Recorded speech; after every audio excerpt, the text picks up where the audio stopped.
आवाज चेक कर लिया जाए, रुकिएगा कुछ सेकंड।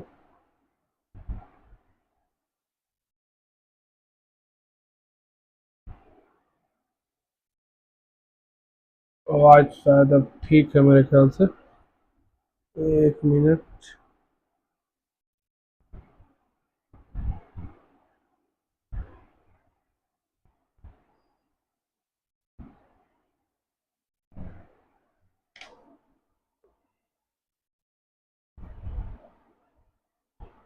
चलिए, आवाज क्लियर है। अब आते हैं हम लोग, तो हमने मनी मार्केट हेज कल पढ़ा था। हमारे बुक में क्वेश्चन सिर्फ एक्सपोर्टर का था, तो हम आपके लिए एक इंपोर्टर का क्वेश्चन ढूंढ के लाए हैं। सर इंपोर्टर का क्वेश्चन मतलब पेएबल वाला क्वेश्चन। पेएबल वाला क्वेश्चन क्या था, काफी इजी। सर सॉल्व कैसे होगा? The first and foremost thing हमारे पास है क्या? है क्या सर? हमारे पास लायबिलिटी है।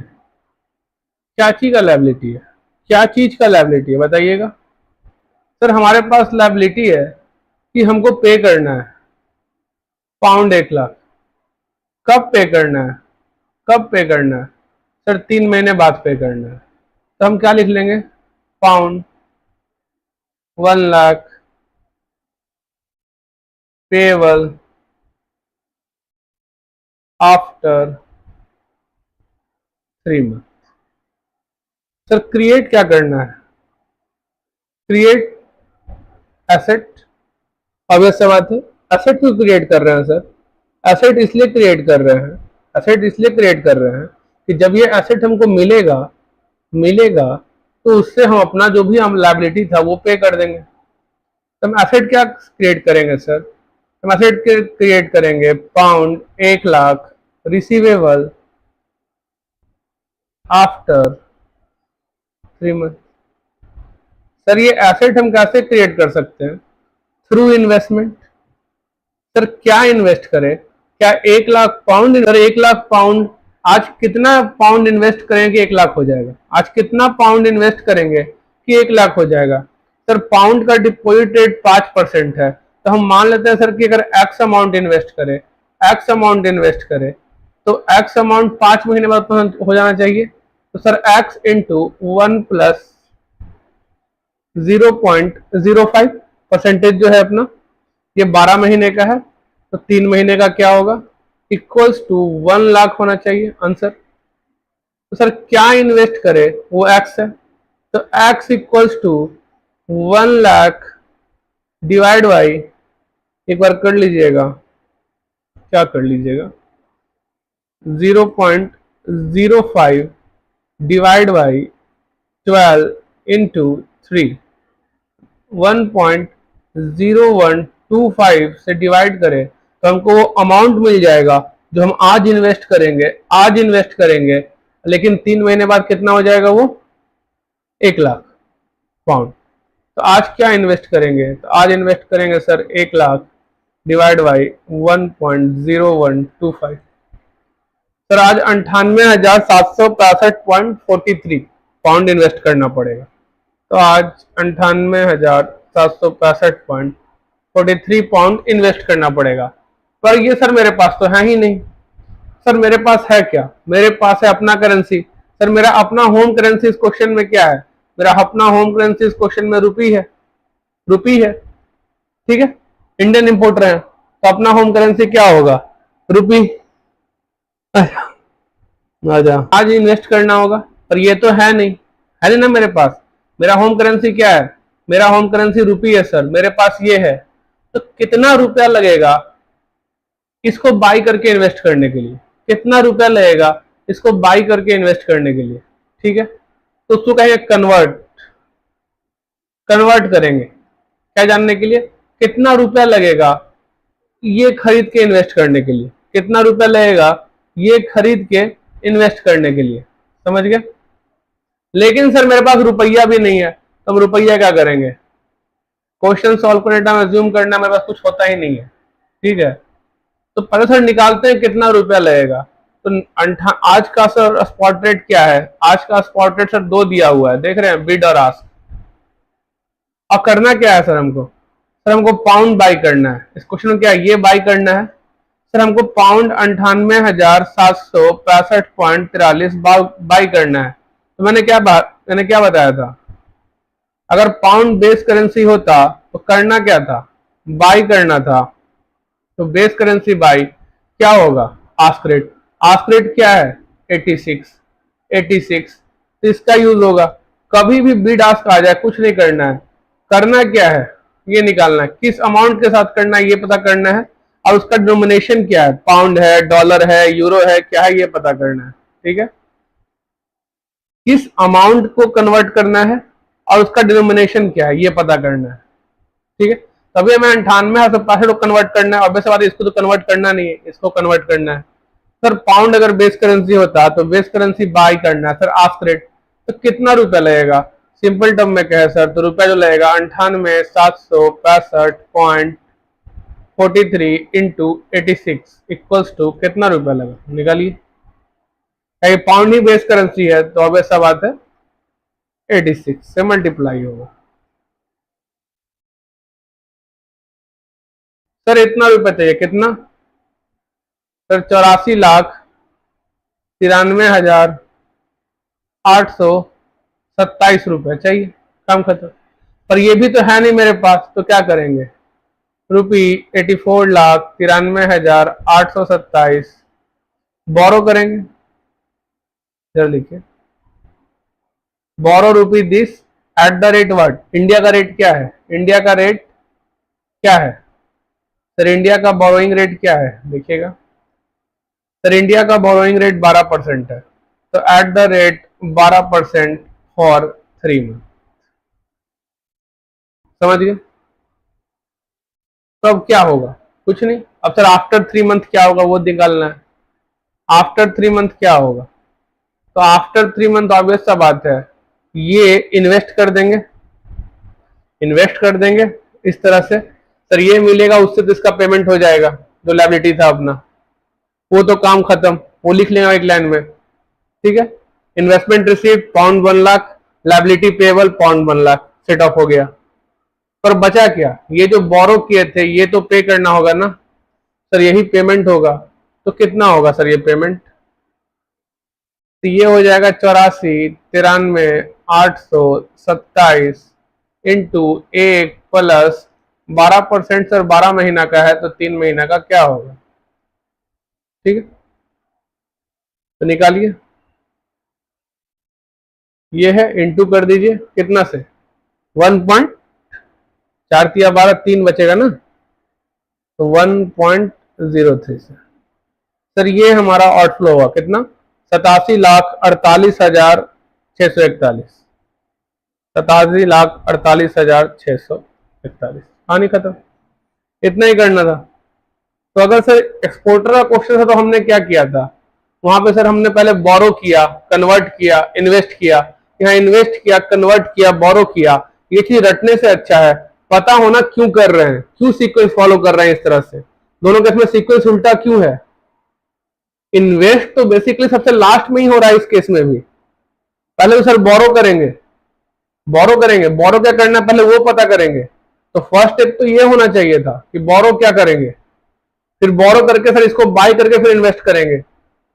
प्रैक्टिकल लाइफ में तो ऐसे फ्लो करेगा, लेकिन एग्जाम है ना, तो एग्जाम में ऐसे फ्लो कर रहा है क्वेश्चन, कोई दिक्कत नहीं है, यही तरीका है निकालने का ना। ऐसे फ्लो करते तभी तो यहाँ पहुंचेंगे। अगर डायरेक्ट इस पॉइंट को निकालने लगे कैसे निकालेंगे, उसके लिए ये पॉइंट चाहिए होगा। तो ये पॉइंट कैसे निकलेगा, तो ये पॉइंट सर ऐसे निकलेगा कि इन्वेस्ट क्या करना है। यहाँ क्वेश्चन है कि इन्वेस्ट क्या करना है, तो इन्वेस्टमेंट के लिए कितना रुपया चाहिए वो क्वेश्चन है। उसके बाद फाइनली आंसर है कि ये रुपया चाहिए, ये अमाउंट इन्वेस्ट करने के लिए। अब जब ये इन्वेस्ट करेंगे तो बाद में क्या मिलेगा, 1 लाख। जब वो 1 लाख मिलेगा उससे पे कर देंगे जो लायबिलिटी था। एसेट क्रिएट किए, लायबिलिटी का पेमेंट किए, ये तो नेट हो गया। पर एक पेबल बचा हुआ है सर, ये जो बोरो किए थे, और ये आउटफ्लो बन के आ गया। ऐसे क्या होता, ऐसे क्या होता सर, स्पॉट करते, फॉरवर्ड करते, फ्यूचर करते। अब ये मनी मार्केट हिच किए हैं और क्या, समझ गया। अब ये मनी मार्केट हिच किए हैं, कोई दिक्कत।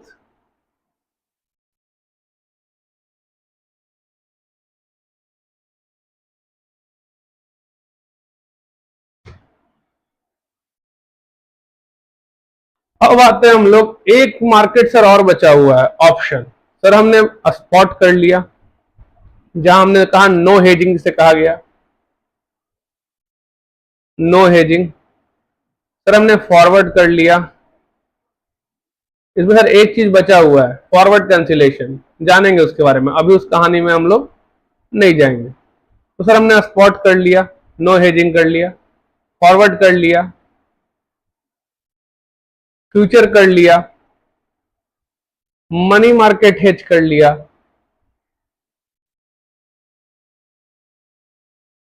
अब क्या बचा है? अब सर एक ऑप्शन बचा हुआ है, इसको भी आज क्लियर कर लिया जाए, ठीक है? ऑप्शन को भी आज क्लियर कर लिया जाए। और नवंबर 23 का एक बहुत खतरनाक क्वेश्चन है, जिसको हम लोग कल करेंगे, बेसिकली आज तो नहीं करेंगे, कल ही करेंगे। बहुत ही खतरनाक क्वेश्चन है। उस क्वेश्चन में क्या किया था, आज तक हमने जितना भी क्वेश्चन बनाया हो, सबसे खतरनाक क्वेश्चन है।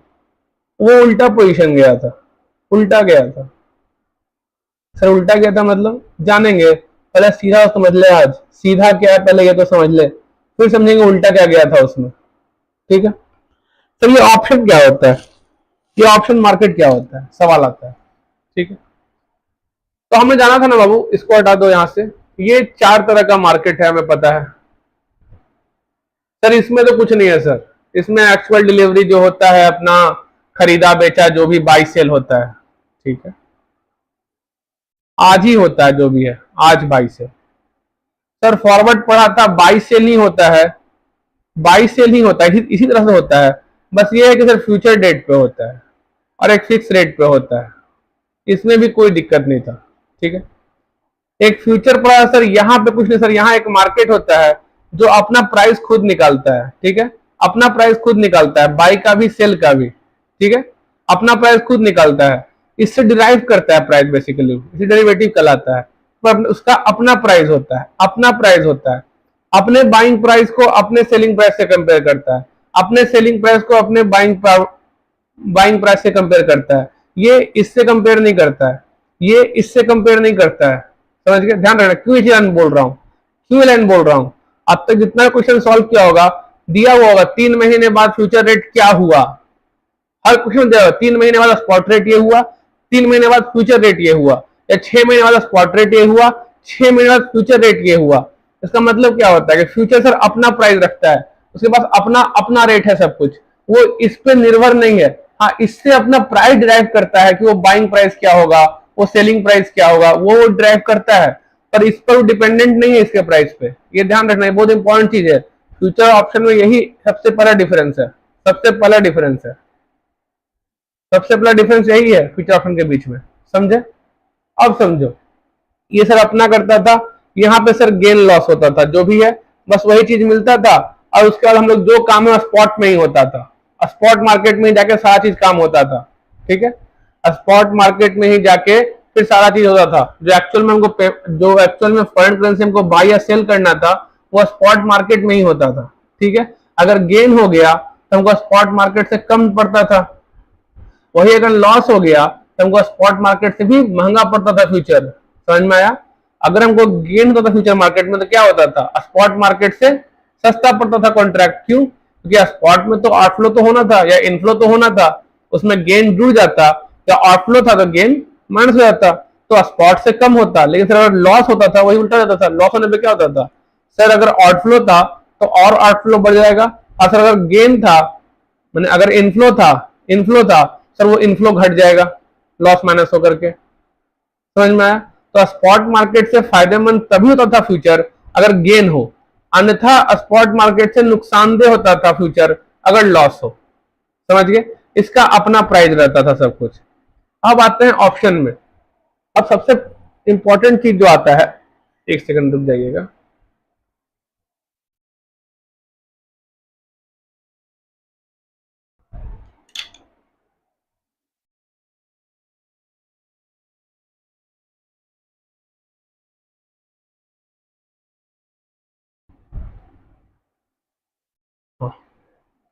और सबसे इंपॉर्टेंट चीज जो आता है कि सर ये अलग अलग चीज बनाया ही क्यों गया, बनाया ही क्यों गया, नहीं समझे? दिमाग में आ रहा होगा सर ये स्पॉट मार्केट क्यों बना, ये फॉरवर्ड मार्केट क्यों बना, ये फ्यूचर मार्केट क्यों बना, ये ऑप्शन मार्केट क्यों बना, समझे। इस कहानी को समझना है, सबसे पहले शेयर मार्केट को पे आते हैं, ठीक है। शेयर मार्केट से इस कहानी को आपको समझ में आएगा अच्छे तरीके से। शेयर मार्केट के कॉन्सेप्ट से आप इस कहानी को समझ सकते हैं।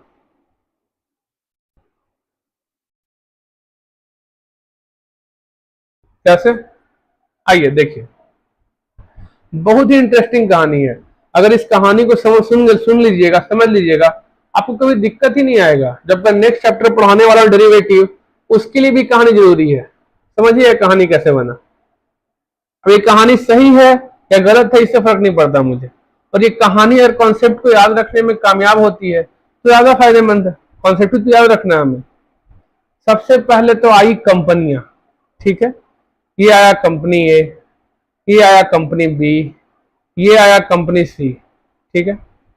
अब ये जो कंपनी ए बी सी था, इनके पास फंड लाने का दो तरीका था। फंड लाने का दो तरीका था। वो फंड लाने का दो तरीका क्या था सर? एक तो उनके पास अपना ओन फंड, माने उनके जो रियल इन्वेस्टर हैं वो खुद ही अपना पैसा लगाएं, या फिर ये क्या करे, लोन ले, या फिर ये लोन ले। यही दो तरीका था फंड लाने का और काम करने का। सर ओन फंड में भी अपॉर्चुनिटी कॉस्ट लॉस हो रहा है, मतलब अपना पैसा कहीं और लगाते, हो सकता है कुछ कमाते और ज्यादा। लोन में भी सर इंटरेस्ट कॉस्ट होता है, इंटरेस्ट पे करना पड़ता है, तो ये भी महंगा है। तो इन कंपनियों ने मिलके अपना दिमाग लगाया, बहुत तेज तरार लोग थे ना इनके पास, और देश के नागरिकों को गधा बनाया गया। कैसे कैसे? शेयर मार्केट बना करके, ठीक है। पहले बोल दे रहा हूं, इस कहानी का सत्य घटना से कोई लेना नहीं है। ये कहानी सिर्फ कॉन्सेप्ट याद करने के लिए। हो सकता है कहानी सही में सत्य हो, लेकिन इसे सत्य ना ही माने तो ठीक है, समझ गए। तो इन लोगों ने बनाया एक शेयर मार्केट। सर ये शेयर मार्केट क्या बनाया? बोला शेयर मतलब क्या होता है? शेयर सर जो कंपनी का शेयर होता है, मार्केट मतलब मंडी, शेयर का मंडी। जैसे अपना फल का मंडी होता है, जैसे अपना फल का मंडी होता है, जैसे अपना सब्जी का मंडी होता है, सब्जी का मंडी, सब्जी का मंडी होता है, यहाँ सब्जी मिलता है। मसाले का मंडी होता है, चिकन का मंडी होता है, होता है। नॉनवेज का भी मंडी होता है यार, चिकन बकरा मछली सब मिलता है वहां पे यार। यार इधर नहीं मिलता, सी साइड वाले इलाके में जाओ, अच्छे अच्छे केकड़े भी मिलते हैं खाने को, ठीक है। केकड़ा हुआ, और भी और चीज है, खैर कभी नसीब नहीं हुआ हमारा, कभी नसीब होगा तो जरूर खाया जाएगा। खैर अपने कॉन्सेप्ट पे आते हैं। ऐसे मैं खाने में कुछ ज्यादा दिलचस्पी रखता हूँ, खाने को हटाओ। तो वैसे ही सर शेयर का मंडी बनाया गया। क्या बनाया गया? शेयर का मंडी। इन लोगों ने मिलकर शेयर का मंडी बनाया। जब इन लोगों ने शेयर का मंडी बनाया ना, तो बहुत सारा अलग अलग मंडी खुल गया, जहां अलग अलग कंपनियां अपना शेयर लेके पहुंच गई, ठीक है। अपना अलग अलग शेयर लेके अलग अलग मंडी बना लिया सबने। तो फिर सरकार ने इन सबको बंद करके बोला दो ही मंडी रहेगा, ठीक है। अब वो दो मंडी कौन है सर? एक है एनएससी और एक है बीएससी, ठीक है। तब आते हैं दो मंडी बन रह गया बस। Sir national stock exchange, Bombay stock exchange, पहले कोलकाता स्टॉक एक्सचेंज भी था, दिल्ली स्टॉक एक्सचेंज भी था, ठीक है। बहुत सारा था, सब बंद करा दिया सरकार ने, बोला ये सब मंडी बंद करो। क्यों? तो सरकार को लगा ये सारी मंडियां मिलकर लोगों को गधा बना रही है, तो सारे लोग मिलकर गधा ना बनाए, दो ही लोग मिलकर गधा बनाए ज्यादा अच्छा है। सारे लोग मिलकर गधा क्यों बनाएंगे? दो लोग मिलकर इस देश को गधा बनाते हैं, ठीक है। इस देश के नागरिकों को गधा बनाते हैं। कैसे? समझिए, अगर अपना पैसा लगाते तो उनका पैसा था, लोन लगाते तो इंटरेस्ट कॉस्ट था। तो इन लोगों ने बनाया मंडी। मंडी में लेके आए अपना शेयर। ये क्या लेके आए? मंडी में लेके आए अपना शेयर। ये समझ में आया? इस मंडी में लेके आए क्या? अपना ये शेयर। अब इस शेयर का कंपनी एक्ट के हिसाब से 10 रुपया और 100 रुपया ही वैल्यू हो सकता है, इससे ज्यादा नहीं हो सकता है, ठीक है क्या? बेसिकली कुछ नहीं, कागज का पन्ना है, कागज का पन्ना है, कागज का पन्ना है, ठीक है। इस कागज के पन्ने का 10 रुपया या 100 रुपया ज्यादा कीमत नहीं हो सकता था। समझ में आया? तो इन लोगों ने बनाया मंडी। अब उस मंडी में गेम किया गया डिमांड सप्लाई का। अरे डिमांड सप्लाई क्या होता है? यही तो गेम है सारा, डिमांड सप्लाई। एक मंडी में मान लो कोई फल क्यों महंगा हो सकता है? अगर उसका डिमांड हाई हो, सप्लाई कम हो। कोई सब्जी क्यों महंगी हो सकती है मंडी में? अगर उसका डिमांड हाई हो, सप्लाई कम हो, वैसा ही काम इस शेयर के साथ किया गया। सबसे पहले आया इनिशियल पब्लिक ऑफर। उस टाइम इन लोगों ने कराया अपना वैल्यूएशन। देखिए कैसे कैसे लोगों को गधा बनाया जाता है। 10 रुपए और 100 रुपए का चीज का वैल्यूएशन किया किस हिसाब से? एसेट के हिसाब से, रिजर्व के हिसाब से, लाइबिलिटी के हिसाब से, बहुत सारे मेथड का यूज करके निकाला गया वैल्यूएशन। और वैल्यूएशन मान लेते एग्जाम्पल के तौर पर निकल के आया 50 रुपया, इसे कहते हैं इनिशियल पब्लिक ऑफर। ये किया गया आपको पहला बार इनिशियली, सबसे फर्स्ट टाइम जब कंपनी आया 50 रुपया लेकर के आया। 10 रुपया का चीज होगा, 50 रुपया उसको रखा, ठीक है। लोगों ने झटके से खरीद लिया। क्या किया? झटके से खरीद लिया, सारा शेयर खरीदा गया 50 रुपया पे। ऑब्वियस सा बात है, डिमांड हाई था, सप्लाई कम था, इसका वैल्यू अप जाएगा, इसका वैल्यू अप जाएगा। अब ये क्या करेगा? जब ये जो कंपनियां हैं ये इंतजार करेंगी किस चीज का? जब भी इन्हें फंड चाहिए होगा, जब भी इन्हें फंड चाहिए होगा, फंड करने का मतलब जब भी इन्हें कोई नया काम करना होगा तो इनको क्या चाहिए होगा? फंड चाहिए होगा। तो फंड कहां से लाएंगे? अब ये अगर ये लोन लेती हैं, इन्हें लोन रिपे करना पड़ेगा। अगर ये लोन लेती हैं, इन्हें लोन पे इंटरेस्ट पे करना पड़ेगा। क्या समझे? अगर लोन लेगी तो लोन पे इंटरेस्ट पेमेंट होगा। अपना पैसा लगाएगी तो कहीं और लगाती उससे कुछ और कमाती। तो अब ये क्या करेगी? लाएगा फर्दर पब्लिक ऑफर। और उसमें क्या होगा? क्योंकि अब शेयर का वैल्यू और बढ़ चुका होगा, 100 रुपया हो गया होगा, 100 रुपया हो गया होगा, लाएगा फर्दर पब्लिक ऑफर। इसको चाहिए मान लो 10 लाख रुपया, कुछ नहीं, लेके आएगा अपना 10,000 शेयर, बेचेगा आपको 100 रुपए के हिसाब से। इसका रियल वैल्यू 10 रुपया था, लेकिन आपको 100 रुपया से बेचेगा। मान लीजिए 1,000 रुपया हो गया, ये और खुश कि भैया 1,000 रुपया हो गया। कंपनी को फंड चाहिए, कितना चाहिए? 10 करोड़, 100 करोड़, 200 करोड़।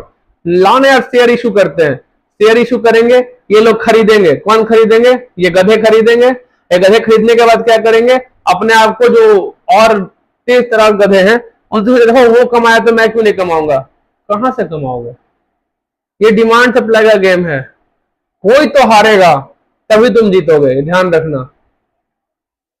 तो जैसे तुम 1,000 रुपया पे पहुंच गया, ये 1,000 रुपया पे इशू करेगा। जब भी इसको फंड चाहिए ये क्या लाएगा? Further public offer. ना अपना पैसा लगाएगा ना लोन लेगा, ना अपना पैसा लगाएगा ना लोन लेगा, क्या करेगा? Further public offer. समझ में आया? तो उन शेयरों को मार्केट में लाके वो लोग इशू करता है और उससे कमाता है, उससे लेता है अपना फंड और अपना काम करता है। अब ये जो शेयर खरीदा, मान लो ये 1,000 रुपए का जो शेयर खरीदा, इस आदमी के पास वो कागज का पन्ना, जो डीमेट अकाउंट जो भी उस फॉर्म में रहेगा, ठीक है। अब वो आदमी इस कागज के पन्ने को क्या कर सकता है? सेल कर सकता है खाली। अगर ये 1,000 से 1,500 हुआ तो 1,500 पे सेल करे, 500 रुपया कमाए।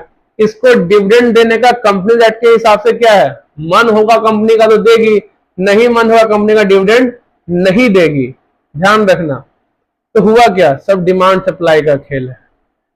अगर ये डिमांड इसका हाई रहा तो मैंने 1,000 पे खरीदा था तो इसका वैल्यू 1,500 हो जाएगा, 2,000 हो जाएगा, मुझे मुनाफा होगा, ठीक है। लेकिन कंपनी को कोई फर्क नहीं पड़ रहा। कंपनी अपना 10 करोड़ रुपया लेके जा चुकी है अपना इन्वेस्टमेंट करने के लिए, ठीक है। कंपनी अपना 10 करोड़ रुपया लेके जा चुकी है इन्वेस्टमेंट करने के लिए, और कंपनी ने इस एनएससी बीएससी को कुछ अपना इशू कॉस्ट जो लगता है अपना लिस्टिंग करने का और जो भी खर्चा आता है और पब्लिक ऑफर करने का, वो अपना पे करेगी। समझ में आया? कोई दिक्कत कहानी समझने में? कैसे शेयर मार्केट बना, क्यों बना, क्या रीजन था? कंपनी लोगों से पैसा लेना चाहती थी, अपना पैसा नहीं लगाना चाहती थी, या अपना पैसा किसी और काम में लगाना चाहती थी, लोन लेना नहीं चाहती थी, लोन पे इंटरेस्ट कॉस्ट था। इस इंसान को देना ही क्या है? ये जिसने शेयर खरीदा, इस इंसान को ना इंटरेस्ट पे करना है ना डिविडेंड पे करना है। ये क्या करना है? इस शेयर का दाम बढ़ेगा तो ठीक है, घट गया तो नुकसान में ये है। इसका धंधा चल रहा है कंपनी का, ठीक है, समझ गए? अब क्या होगा? तो अब समझो क्या हुआ। ये हुआ एनएससी। इसी में और तेज तरार आया कुछ लोग। अब बोला नया चीज बनाते हैं, बोला म्यूचुअल फंड बनाते हैं। बोला म्यूचुअल फंड क्या बनाओगे? बोला ये जो भी गधा है ये फिर भी पैसा वाला गधा है, ठीक है, ये फिर भी पैसा वाला गधा है, तो यहाँ इन्वेस्ट कर रहा है। ये छोटे मोटे जो गधे हैं उनसे भी वसूल लिया जाए, ये जो छोटे मोटे लोग हैं उनसे भी छीन लिया जाए। क्या समझे? इनसे बोलेंगे कि 100 रुपया ही लगाओ, 200 रुपया ही लगाओ, 500 रुपया ही लगाओ, इससे खतरनाक आया SIP, हर महीना लगाओ। समझ में आया? हो क्या रहा है? कुछ नहीं, ये लोग क्या किया, यही सब शेयर का, ABC के शेयर का एक ग्रुप बनाता है और उसका एक बनाता है फंड मैनेजर। बोलता है अपना पैसा A से आएगा, B से नुकसान होगा तो C से रिकवर हो जाएगा, ऐसा करके अपना स्ट्रेटजी बनाता है और पैसा कमाता है, खुद रखता है, कुछ हिस्सा इनको देता है। जो पोर्टफोलियो ये बनाता है और ये खुद बना ले तो भी उतना ही कमाएगा, ज्यादा ही कमाएगा, क्योंकि यहां पे जो कमीशन भी खाता है ना, अब तो कुछ नहीं खाएगा, तुम ज्यादा कमाओगे। तो इस तरह से बना शेयर मार्केट। क्यों बनाया गया मंडी? कंपनियों को लगा कि पैसा कहां से लाए बिजनेस करने के लिए, लोन लेंगे, इंटरेस्ट कॉस्ट है, लोन लेंगे, इंटरेस्ट कॉस्ट है, अपना पैसा कहीं और लगाएंगे, हो सकता है और ज्यादा कमाए। क्या समझे? हो सकता है और, रुक जाए एक सेकंड,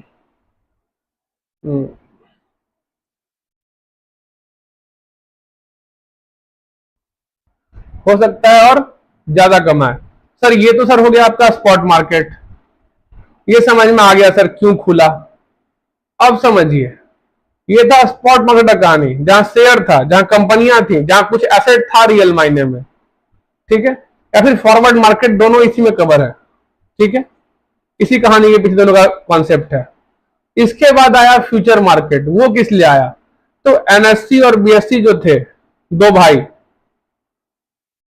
भाई, ये इसमें कुछ नहीं कमा पा रहे थे, इसमें कुछ नहीं कमा पा रहे थे। ये कंपनी अपना शेयर लेके आती थी, कंपनी इशू करती थी, कंपनी अपना 10 करोड़, 100 करोड़, 1000 करोड़, 5000 करोड़ जो भी है अपना लेके चली जाती थी, और कुछ इशू कॉस्ट, जो भी चार्जेस, कमीशन NSE के होते हैं, वो बस पे करती थी, ठीक है।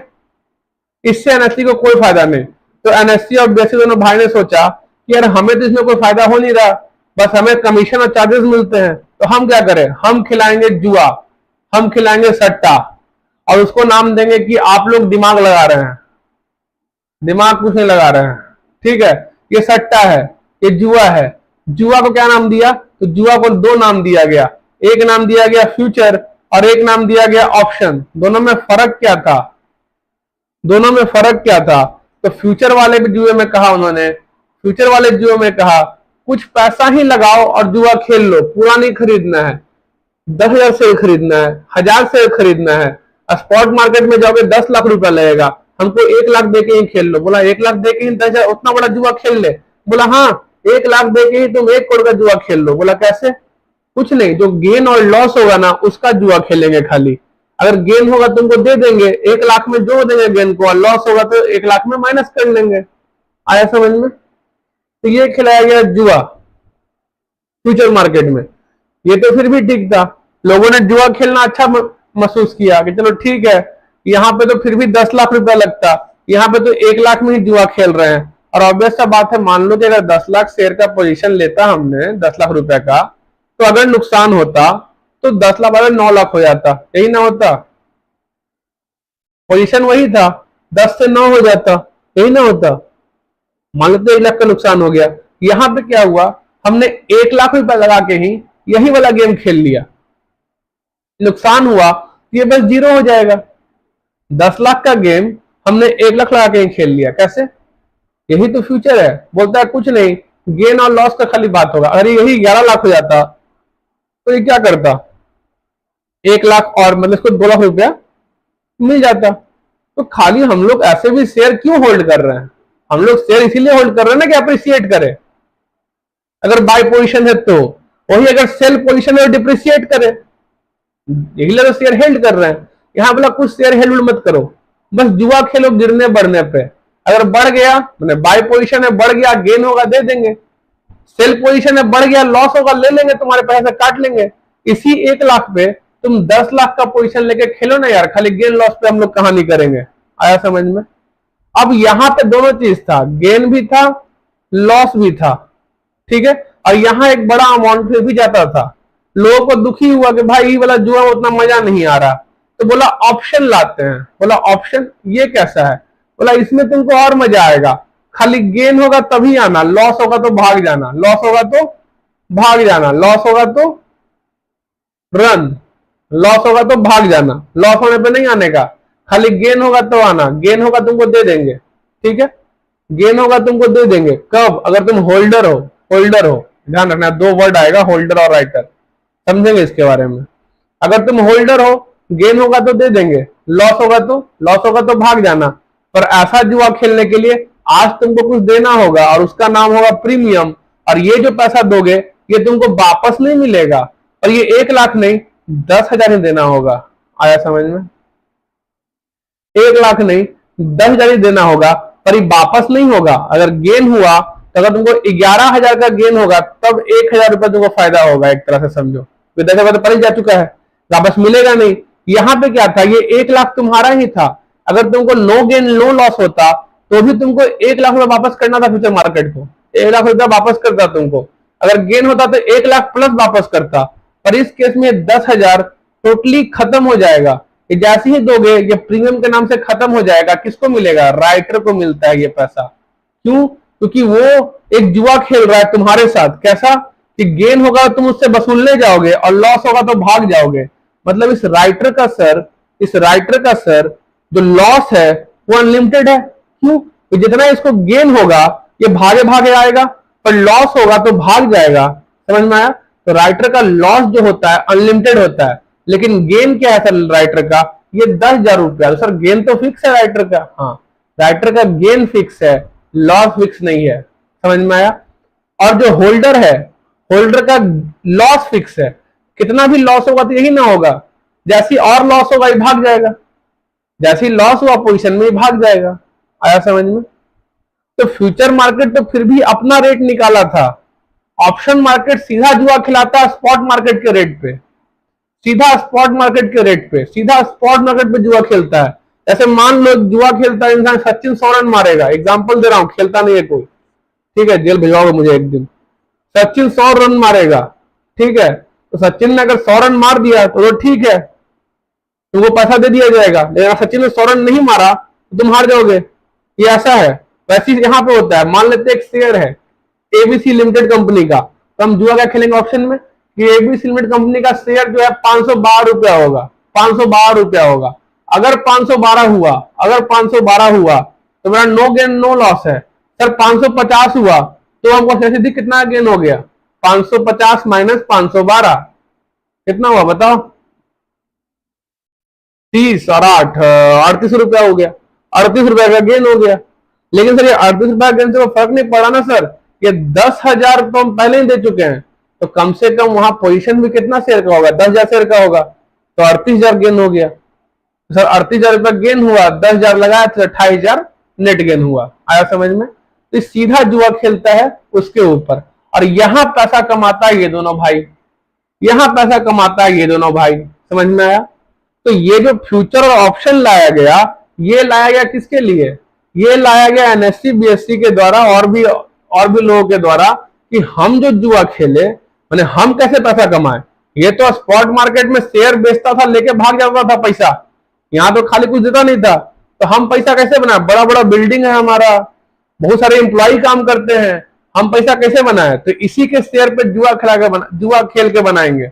अब उसको तुम जो भी नाम दे दो, है तो जुआ ही बाबू, नाम कुछ रख दो, ठीक है, नाम रखने में क्या जाता है, जुआ को जुआ ही कहेंगे, नाम तो आप कुछ भी रख दीजिए, ठीक है। अब इसमें भी लोगों को और तेज तरार लोग आए तो बना दिया ग्रो ऐप, ठीक है, बना दिया, और भी बहुत सारा ऐप जो आया क्या नाम है, जीरोधा ऐप। क्यों? बोला हर एक आदमी से पैसा वसूलेंगे। अरे इस सब से पैसा वसूलते वसूलते परेशान हो गए, हर दूसरा आदमी से पैसा लिया जाएगा, हर दूसरा आदमी शेयर मार्केट में आएगा, हर दूसरा आदमी पैसा लगाएगा, कंपनी को खूब फायदा होगा। जब भी कंपनी को पैसा चाहिए लोन नहीं कंपनी मांगने जाएगा, क्या करेगा? शेयर इशू करेगा। ऐसी शेयर इशू करेगा, बहुत सारा लोग खड़ा है तो खरीदने के लिए, सबके फोन में एगो ऐप इंस्टॉल है, खटक से शेयर खरीद लेगा। पता नहीं है मार्केट के बारे में, कुछ नहीं मालूम है, खटक खटक ऐप खरीदेगा, ठीक है। तो शेयर मार्केट क्या है? जैसे फल का मंडी, सब्जी का मंडी, ठीक है, वैसी शेयर का मंडी, बस नाम दिया शेयर मार्केट। लोग डर है क्या? शेयर का मंडी। जैसे हम लोग जाके फल खरीदते हैं, सेब आलू केला, सॉरी आलू तो फल नहीं होगा, सेब केला अनार, वैसे हम जाके यहाँ भी शेयर खरीदते हैं। ए लिमिटेड का शेयर, बी लिमिटेड का शेयर, सी लिमिटेड का शेयर, एच लिमिटेड का शेयर, एच एक्स लिमिटेड का शेयर। क्या समझे? कहानी समझ में आया? क्यों बना शेयर मार्केट, कहां से आया फ्यूचर, क्यों आया ऑप्शन, यही कहानी डेरिवेटिव के टाइम पे अलग दोबारा सुनाऊंगा। ठीक है, तो ये है कहानी। क्यों कर रहा हूं कहानी? कि सत्य घटना पे कितना आधारित था मुझे नहीं पता। ठीक है, कॉन्सेप्चुअली समझने के लिए मार्केट को अच्छा कहानी है। बाकी तुम इसको कहानी मानो, रियलिटी मानो, तुम्हारी इच्छा। हमारी तरफ से सिंपल कहना है कि ये एक कहानी है समझने के लिए। समझ में आया? ठीक है, कोई दिक्कत? अब आते हैं हम लोग ऑप्शन जो अपना दिया गया है। ऑप्शन कुछ सेकंड रुक जाओ, बस आ रहा हूं मैं।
ठीक है, तो ये जो भी कहानी था, ये मैंने अपने समझने के लिए कॉन्सेप्ट को बनाई थी, और तुम्हें भी ये समझने में काम करेगी अच्छे से। क्यों, कौन सा मार्केट किस लिए है, क्यों बनाया गया है, क्या रीजन है, समझ गए? वाई? कोई दिक्कत?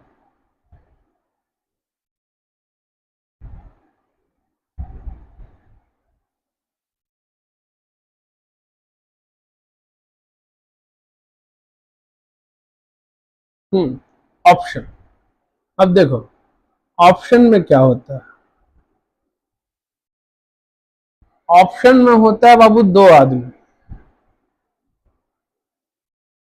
एक होता है राइटर।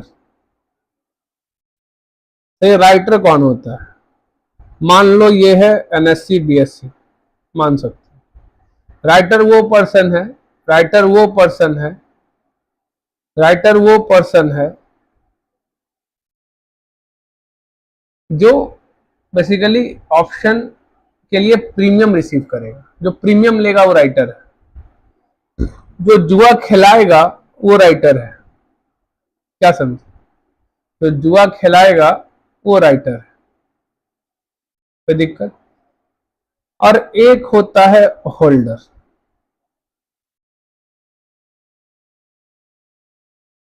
जो जुआ खेलेगा वो है होल्डर। समझ में आ गया? तो जुआ खेलेगा वो है होल्डर। क्वेश्चन सॉल्व होता है इसके पर्सपेक्टिव को ही लेकर के, हमेशा। उल्टा क्वेश्चन कौन सा है बताऊंगा, नवंबर 23 में आया था, सबसे टफ पेपर था एएफएम का, वो आज तक के इतिहास का। सॉल्व करोगे, बहुत मजेदार पेपर है।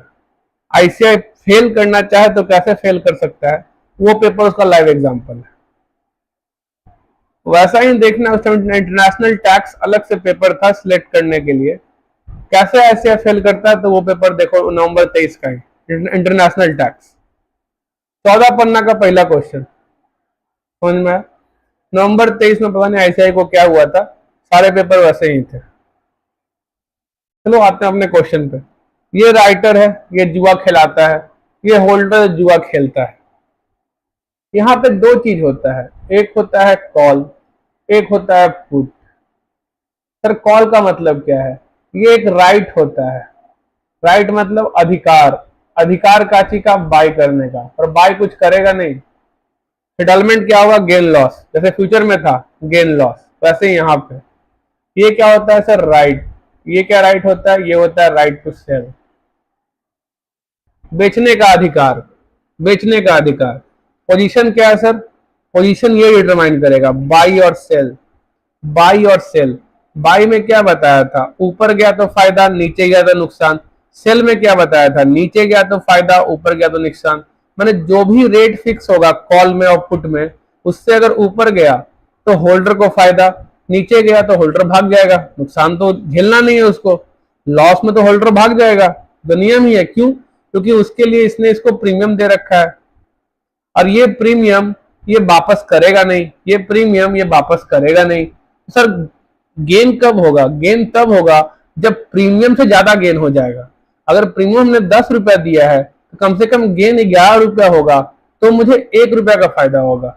आया समझ में। अगर मैंने प्रीमियम 20 रुपया दिया है तो मुझे कम से कम 25 रुपया गेन होगा, तो मुझे 5 रुपया का नेट गेन माना जाएगा। यार ठीक कहां से आ गया, समझ गए।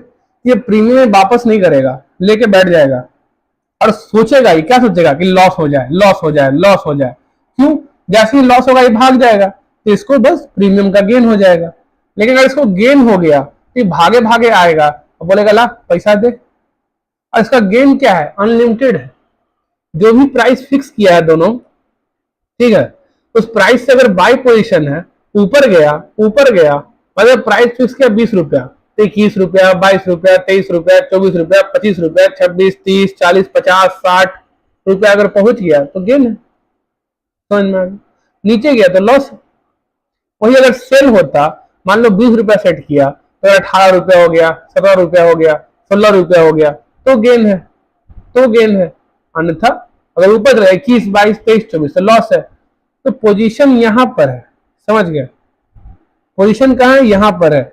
वो जो बोला था बाई पोजीशन सेल पोजीशन, वो ये है, ये है, समझ गए, ये चीज है। अब यहां पे 4 पोजीशन बन जाता है। कैसे सर, ये बाई और सेल हो सकता है, मतलब राइटर क्या कर रहा है, राइटर सर सेल कर रहा है कॉल ऑप्शन, तो होल्डर बाई कर रहा है।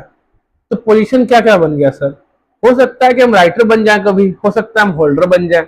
अपना जितना क्वेश्चन आईसीआई के बुक में है वो होल्डर का पॉइंट ऑफ व्यू है, होल्डर के हिसाब से होल्डर बनता है हमेशा। लेकिन नवंबर 23 में जो क्वेश्चन आया था, राइटर बन गया था, वो राइटर बन गया था। आया समझ में। जो हेजिंग करना था वो राइटर बन के किया था। ठीक है, आएंगे आगे। तो सर ये सेल करेगा कॉल तो ये बाई करेगा कॉल, सर ये सेल करेगा पुट तो ये बाई करेगा पुट। देख रहे हो पोजीशन चार्ट हो गया ना। तो हो सकता है कि राइटर बन जाए, हो सकता है होल्डर बन सकते हैं, हो सकता है कभी हम राइटर बन जाए, हो सकता है कभी हम होल्डर बन जाए। तो पोजीशन 4 हुआ ना, तो पोजीशन 4 है, डिटरमाइन यहां से होगा, लिखा हो सकता है लिखा हुआ सेल राइट टू बाय, मान लो सेल राइट टू बाय, मतलब sell call option, sell call option. अगर हमने कॉल ऑप्शन सेल किया मतलब मैं राइटर हूं, मुझे कुछ प्रीमियम मिल गया होगा, मान लो 2 रुपया प्रीमियम मिल गया है, यही मेरा इनफ्लो हो सकता है, इसलिए मेरा इनफ्लो होगा नहीं। अब मैं क्या देखूंगा, अब मैं होल्डर को जाकर देखता रहूंगा। क्यों देखता रहूंगा, देखता रहूंगा कि इसने तो बाई किया है, मान लेते हैं स्ट्राइक प्राइस 10 रुपया सेट किया था, 10 रुपया सेट किया था। मैं देखता रहूंगा कि 11 ना हो जाए, 12 ना हो जाए, 13 ना हो जाए। जैसे ही 11 हो जाएगा ना, जैसे ही 11 हो जाएगा, ये 1 रुपया मांगने आ जाएगा। जैसे ही 12 हो जाएगा, ये 2 रुपया मांगने आ जाएगा। जैसे ही 13 हो जाएगा, ये 2 रुपया मांगने आ जाएगा। तो जो मेरा गेन है वो घटता जाएगा। जैसे 11 हुआ तो मेरा 1 रुपया घट जाएगा, लेकिन वही अगर 12 हो गया तो मेरा 0 हो जाएगा। वही अगर 13 हो गया तो मुझे नुकसान हो जाएगा 1 रुपया का। आया समझ में? राइटर को नुकसान हो जाएगा। तो पोजीशन यहां से हो रहा है, इसका पॉइंट ऑफ व्यू देखना है कि ये आएगा कि नहीं। मुझे अगर मैं राइटर बन गया, मतलब मैंने सेल किया, सेल किया, बाई नहीं किया, सेल किया, फिर भी यहां से डिपेंड कर रहा है, यहां से डिपेंड कर रहा है कि अगर बाई पोजीशन है तो 10 सेट किया था, तो 11 12 13 हुआ तो ये भागते भागते आएगा और मुझसे मांगेगा। आया समझ में? तो पोजीशन ये नहीं बताएगा। ये हो सकता है बाई, मान लो buy right, buy call option होता, माने buy right to buy, buy right to buy. तो भी हम क्या देखते हैं, यहां से देखते हैं कि गेन हुआ कि लॉस हुआ। तो गेन हुआ कि लॉस हुआ ये बताता है, ये नहीं। ये कुछ भी हो सकता है, ये बाई रहे सेल रहे, उससे मुझे कोई फर्क ही नहीं पड़ रहा, उससे मुझे कोई फर्क ही नहीं पड़ रहा। अगर मुझे डॉलर रिसीव होने वाला है, डॉलर रिसीव होने वाला है और डॉलर का ऑप्शन अवेलेबल है, और डॉलर का ऑप्शन अवेलेबल है, तो उस केस में हम डॉलर रिसीव करेंगे क्या सर? सेल करेंगे, सेल करेंगे। तो डॉलर का पुट ऑप्शन हम लोग क्या कर लेंगे? बाई कर लेंगे। By dollar put option, by dollar put option. तो ये बाई यहां पे है सर, पर यहां से डिपेंड कर रहा है कि लोग सेल कर रहे हैं। क्यों? क्योंकि हम ऑप्शन लेंगे सेल का ही ना, सेल वाला लेंगे ना, पुट वाला लेंगे ना, नहीं समझे? हम ऑप्शन कौन सा लेंगे?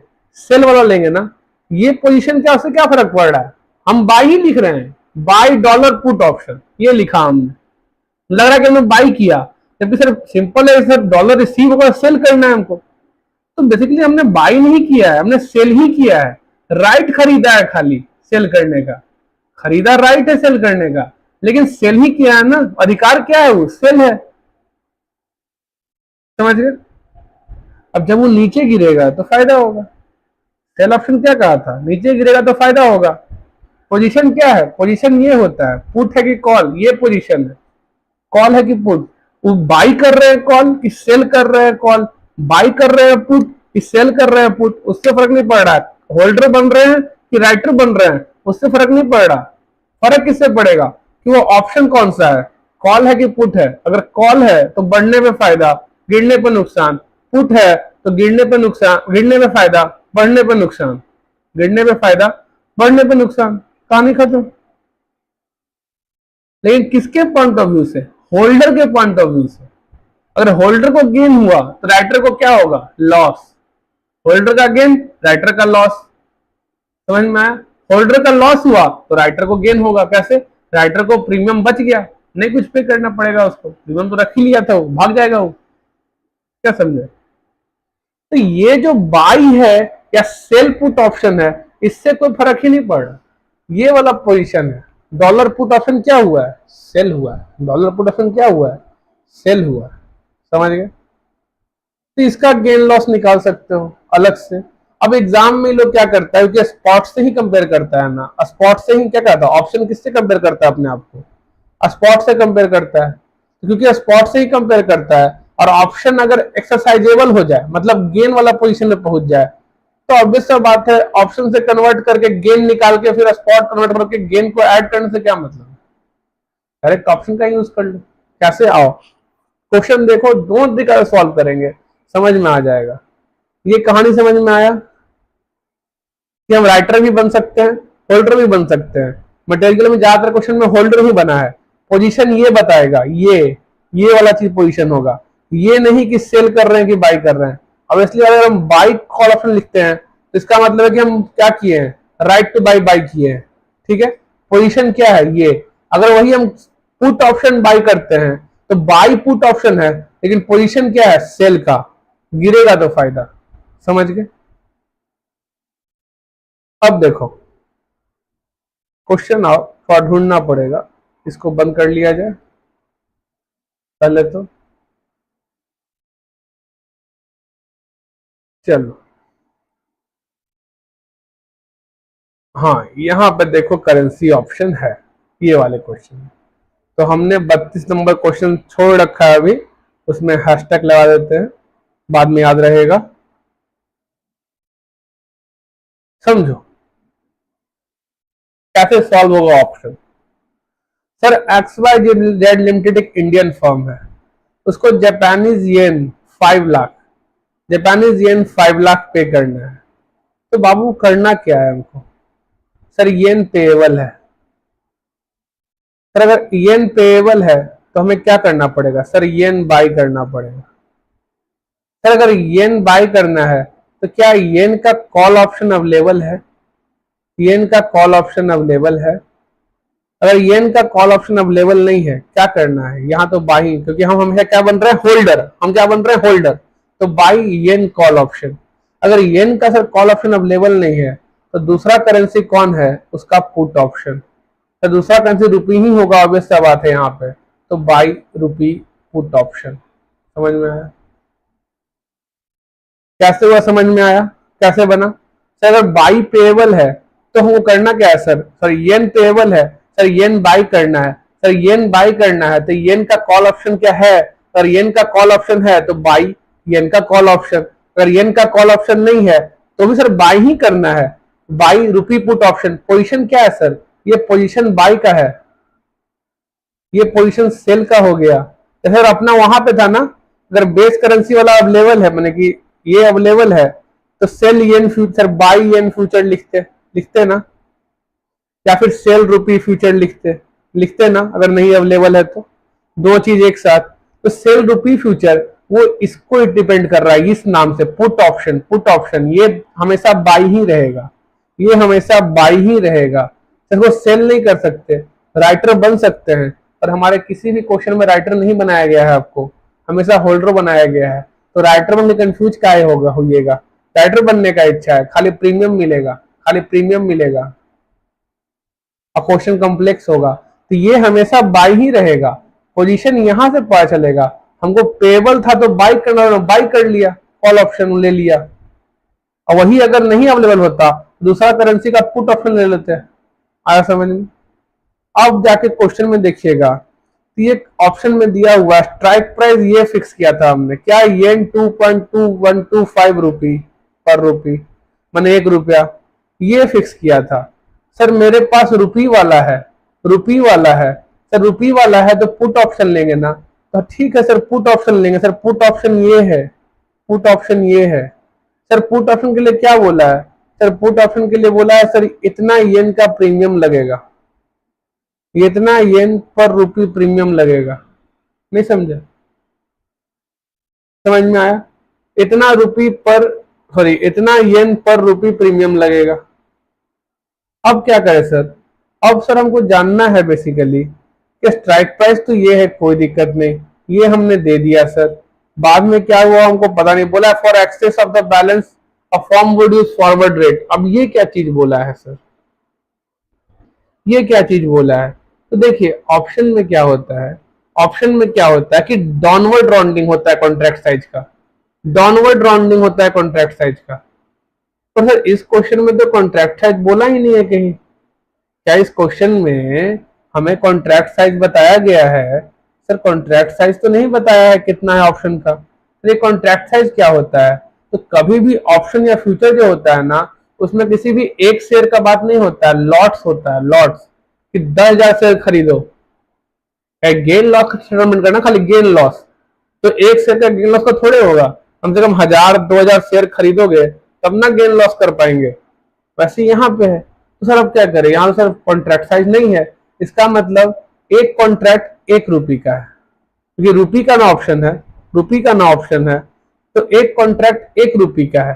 सर यहाँ तो 5 लाख येन है, यहाँ तो सर 5 लाख येन है। लिख लो कॉन्ट्रैक्ट साइज क्या होगा अगर नहीं दिया हुआ है तो जो बेस करेंसी है उसका 1 यूनिट ही कॉन्ट्रैक्ट साइज है। आ गया समझ में? सर यहाँ पे तो सर 5 लाख येन दिया हुआ है, और अब बताए थे जब भी सर कॉन्ट्रैक्ट साइज निकालना और सेम करेंसी का तो कोई दिक्कत नहीं है, फ्यूचर या ऑप्शन डायरेक्ट डिवाइड कर देंगे, अपने आप कट जाएगा डॉलर येन जो भी है फॉरेन करेंसी, बच जाएगा नंबर। लेकिन सर यहाँ पे डिवाइड करेंगे इससे, सर कुछ और हो जाएगा, रुपी बच जाएगा। क्या करें सर, पहले कन्वर्ट कर लीजिए इस 5 लाख येन को किसके बेसिस पे, स्ट्राइक प्राइस के बेसिस पे। स्ट्राइक प्राइस के बेसिस पे कन्वर्ट, जैसे फ्यूचर में क्या किया था हमने, जो भी स्ट्राइक प्राइस था उससे ही कन्वर्ट किया था ना उसको, वैसे यहां भी उसी से कन्वर्ट कर लेंगे। सर 5 लाख येन है, बेस करेंसी रुपी है, तो अगर रुपी में कन्वर्ट करना चाहे तो सर 5 लाख डिवाइड बाई 2.125, तो ये जो रुपी निकलेगा सर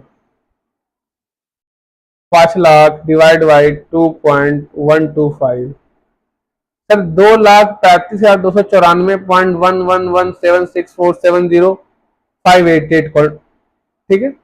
अब कहा कि 1 रुपए का एक कॉन्ट्रैक्ट है, तो इतना कॉन्ट्रैक्ट करना होगा हमें, इतना कॉन्ट्रैक्ट करना होगा। अब क्योंकि वो कह रखा है कि फॉर एक्सेस और balance of yen the firm forward rate use करेगा।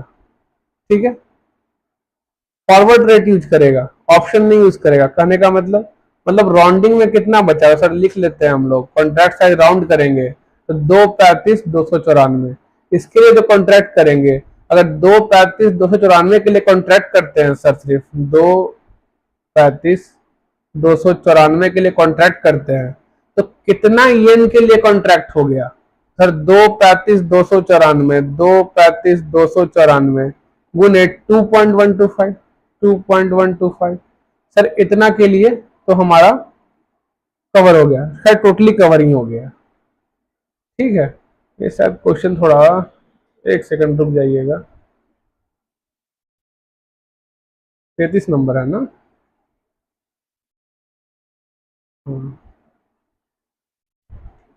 उससे कोई मतलब नहीं है हमें। हाँ 2,35,294, हाँ तो बेसिकली पूरा ही कवर ही हो गया ऑप्शन से। ठीक है, वही मुझे भी लग रहा था कि यहाँ तो पूरा ही कवर हो जा रहा है ऑप्शन से, कुछ बच ही नहीं रहा आपके लिए, पूरा ही कवर हो जाएगा ऑप्शन से। ठीक है, पूरा ही ऑप्शन से ही कवर हो जाएगा, समझ गए। अब समझिए एक चीज,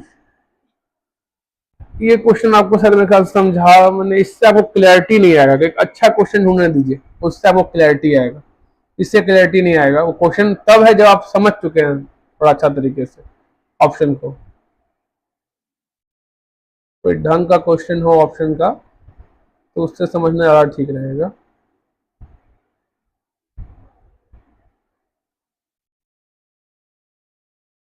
हाँ, ये क्वेश्चन बहुत बढ़िया है ऑप्शन के लिए। ठीक है, ये 39, इससे समझिए, आइए ये सबसे बढ़िया क्वेश्चन है समझने के लिए, उसे समझ में आपको नहीं आएगा। आइए बहुत आराम से इत्मीनान से इस क्वेश्चन को हम लोग आज बनाएंगे।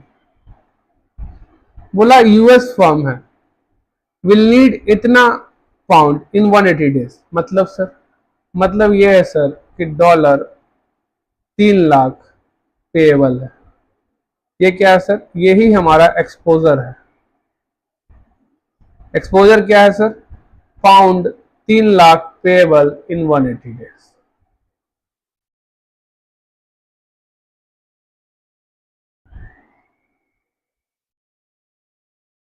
ठीक है, उसके बाद क्या बोला था, फॉलोइंग इन्फॉर्मेशन अवेलेबल है। स्पॉट रेट मैंने आज का रेट ये है, 180 दिन का फॉरवर्ड रेट ये है, मनी मार्केट हेज के लिए ये दिया गया है आपको, उसके बाद कॉल ऑप्शन के लिए आपको ये बताया गया है, और बस कहानी खत्म। तो सबसे पहले बोला सर फॉरवर्ड कॉन्ट्रैक्ट के अंदर क्या होगा आपका आउटफ्लो, तो फॉरवर्ड कॉन्ट्रैक्ट में रेट सर ये है, डॉलर पर पाउंड है, पाउंड ही बेस करेंसी है, तो हम लिख सकते हैं sir outflow under forward contract, समझ गए कितना होगा, पाउंड 3 लाख इंटू डॉलर 1.96 पर pound equals to, pound pound cut जाएगा, 3 लाख गुने 1.96,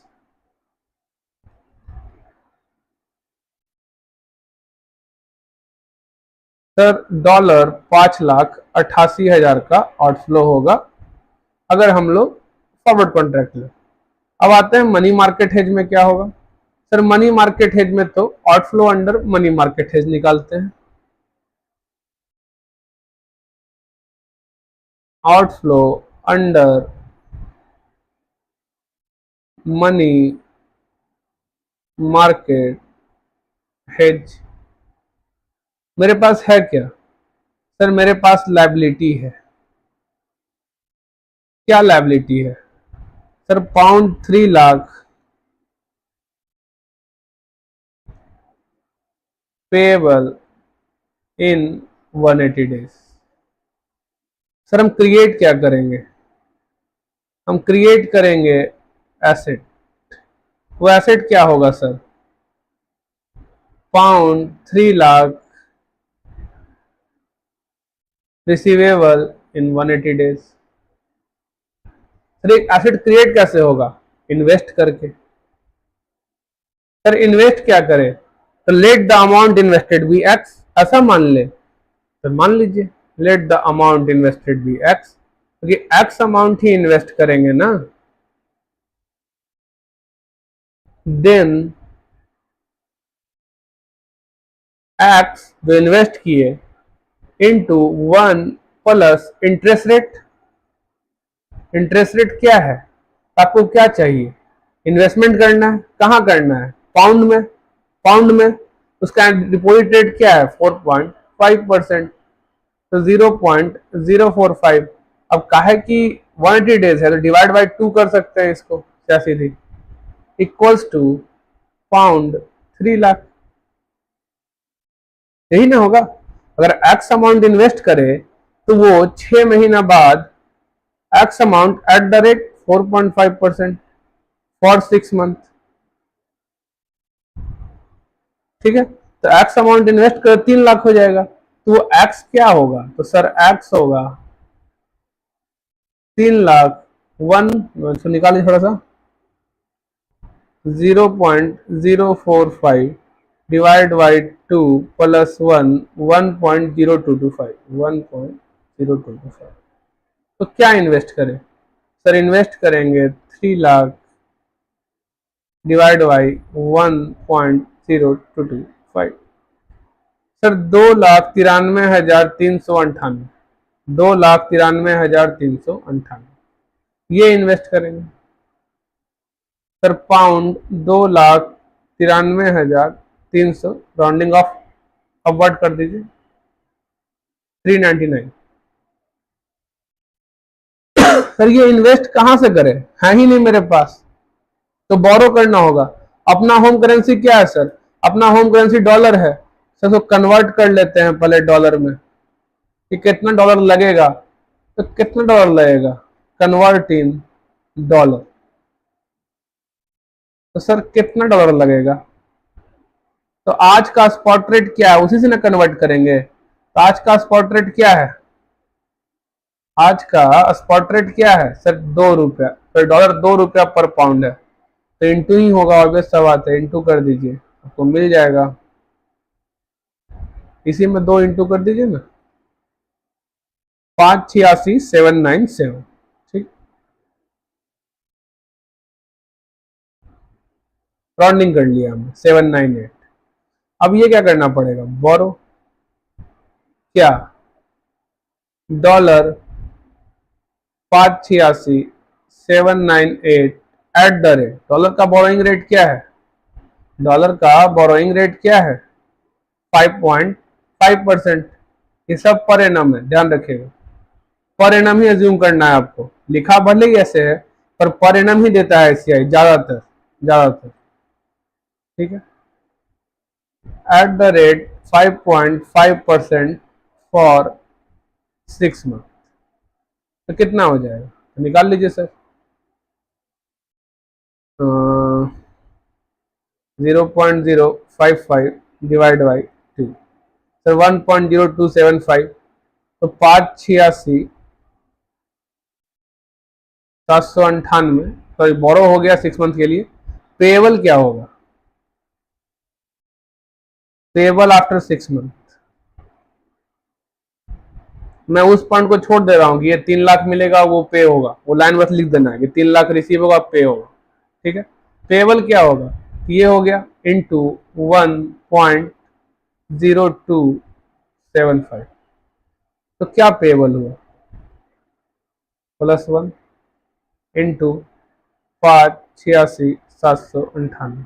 सर पेबल होगा 6,02,934 डॉलर, 6,02,934। ये आपका पेबल किस में हुआ, मनी मार्केट हेज में। आइए अपना 2 पॉइंट में निकाल लिया है, उसका आंसर देख लेते हैं।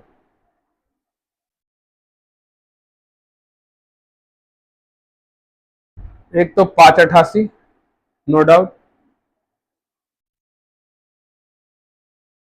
588।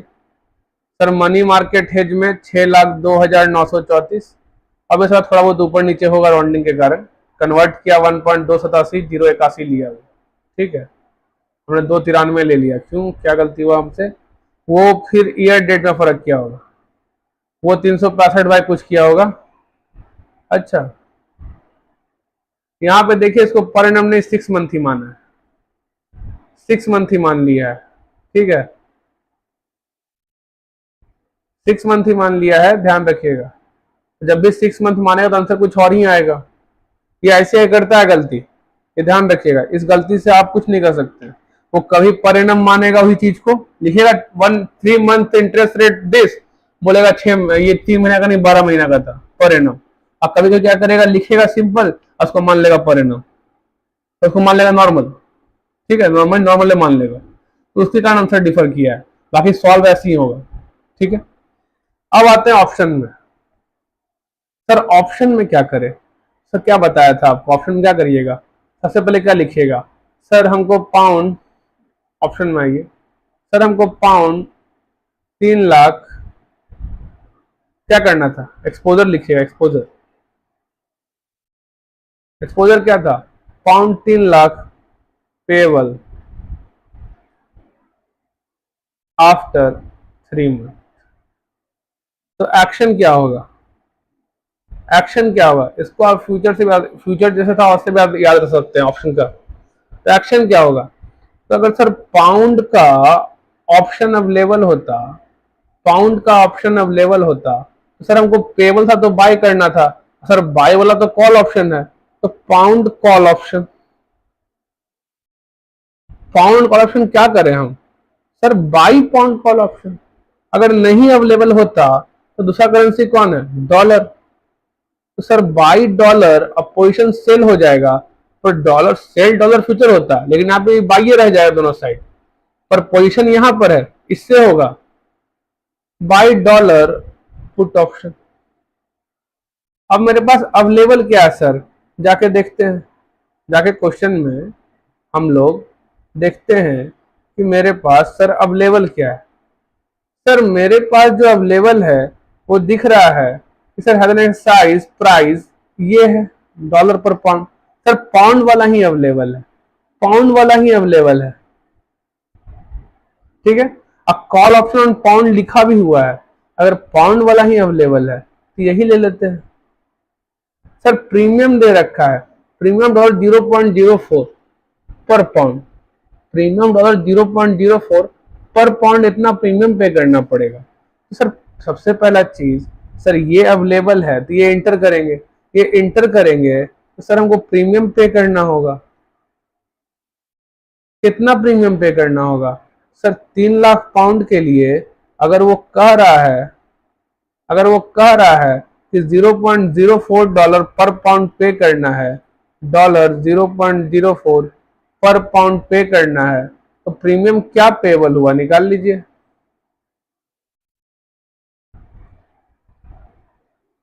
3 लाख इंटू 0.04, सर प्रीमियम हो गया $12,000, ये पे करना पड़ेगा। सर ये तो एक आउटफ्लो है, अब ये 12,000 मेरे पास हो सकता है सर हो ही ना, ऑब्वियस सा बात है, ये तो हमेशा जंक्शन रहा है कि वो 12,000 मेरे पास है कि नहीं है, क्या समझे।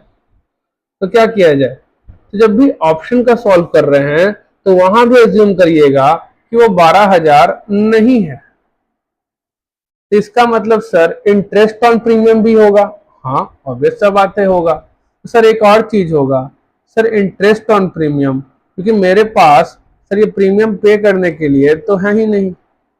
अब यहाँ पे सर हमने मान लिया था कि वो 5.5% जो बोरोइंग रेट दिया हुआ है वो पर एनम नहीं 180 डेज का है, तो ऑब्वियस सा बात है 1.055।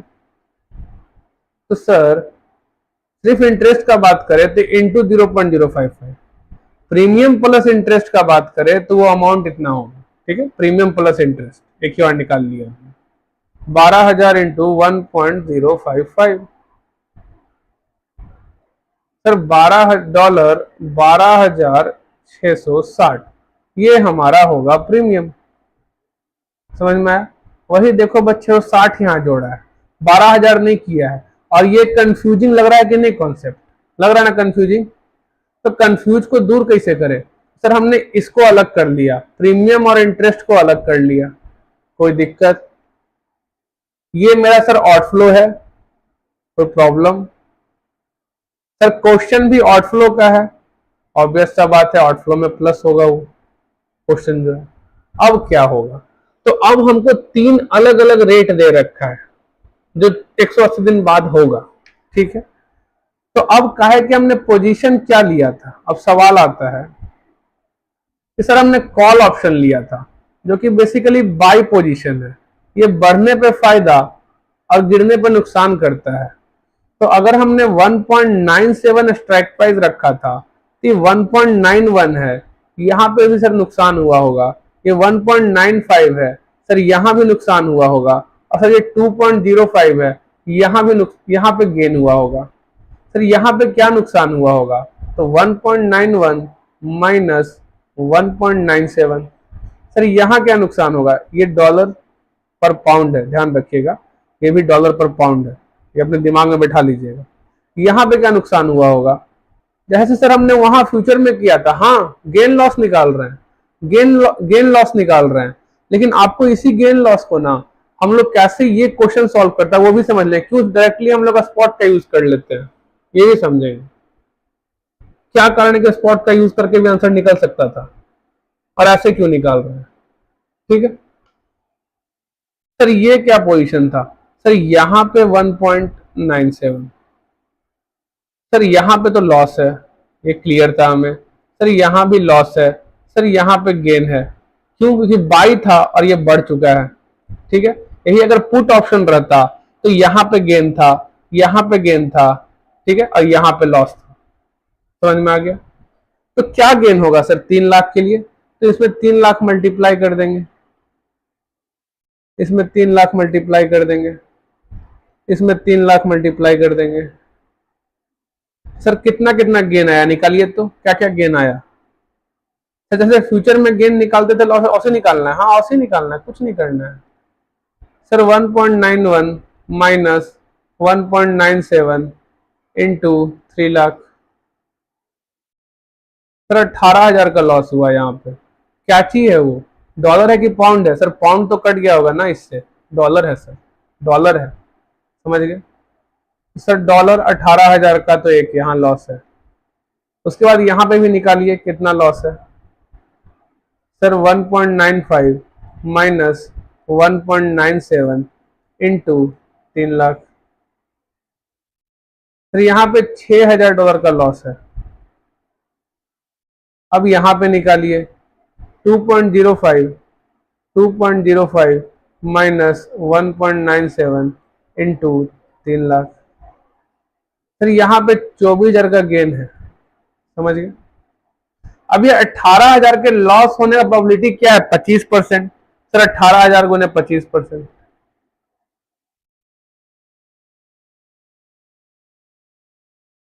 सर 4,500। ये लॉस होने का चांस कितना है? डॉलर 4,500। ये वाला लॉस होने का चांस कितना है? सर 60%, 60%, तो 6,000 गुने 60%, सर 3,600। ये वाला गेन होने का चांस कितना है? सर 24,000।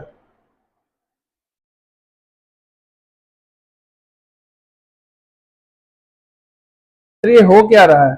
कुछ नहीं, ये अभी एस्टिमेट लगा रहा है, ये अभी एस्टिमेट लगा रहा है कि ये ऑप्शन करे कि नहीं, ये एक्चुअल में उस दिन क्या होगा स्पॉट रेट ये नहीं पता, फोरकास्ट कर रहा है, एस्टिमेट लगा रहा है। अगर ये ऑप्शन इंटर कर जाए तो गेन होगा कि लॉस होगा?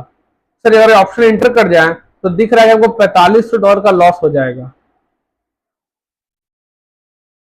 क्या समझे? तो अब हम जाके लिख देंगे अपने क्वेश्चन में, क्या आंसर में, लॉस ऑन ऑप्शन